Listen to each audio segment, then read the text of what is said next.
नमस्कार मंडळी.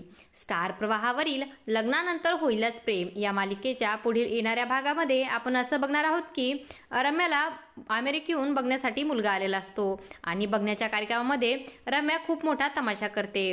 तिचं पार्थशी लग्न झालं आहे असं पाहुण्यांना सांगते व तिचं पार्थवरच प्रेम आहे असं देखील म्हणते. आलेल्या पाहुण्यांचा आणि घरच्यांचा सगळ्यांचाच अपमान करते. सगळ्यांना ओरडून ओरडून सांगते की माझं फक्त पार्थवरतीच प्रेम आहे. काव्याला मात्र ते रम्याचं वागणं पाहून तिचं कौतुक वाटत होतं आणि दया सुद्धा येत होती. आणि आता माझ्या लग्नाच्या वेळेस मी असं का केलं नाही असा विचार काव्याच्या डोक्यामध्ये येत होता.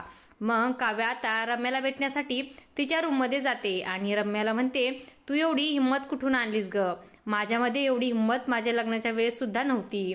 मी ती हिंमत आज तुझ्यामध्ये पाहिली. तुझं पार्थवर खरं प्रेम आहे आणि तुला तुझं प्रेम मिळालंच पाहिजे.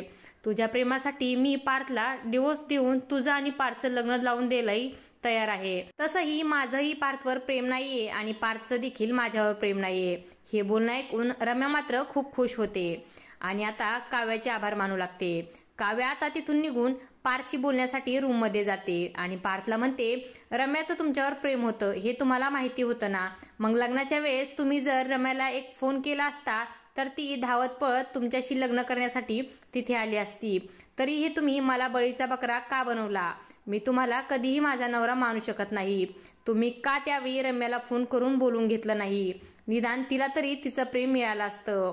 आपलं लग्न होऊन दोघांनाही प्रेम मिळालं नाही. आता मी तुमचं काही ऐकून घेणार नाही. तुम्ही मला डिवोर्स देऊन रम्याशी लग्न करा. यातच आपलं तिघांचंही भलं आहे. मी स्वतः तुमच्या लग्नाची गाठ बांधून देईल. यावर पार्थ काव्याची समजूत घालत म्हणतो, तुम्ही समजून का घेत नाही आहात? मी कधीही रम्याकडे त्या नजरेने बघितलं नाही. मी रम्याला माझी एक चांगली मैत्रीण आणि माझी बहीण मानत आलो आहे.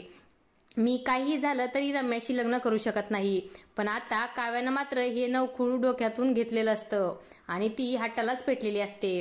आता काव्या पार्थ आणि रम्याचं लग्न लावून देणार का हे पाहणं खूपच रंजक ठरणार आहे.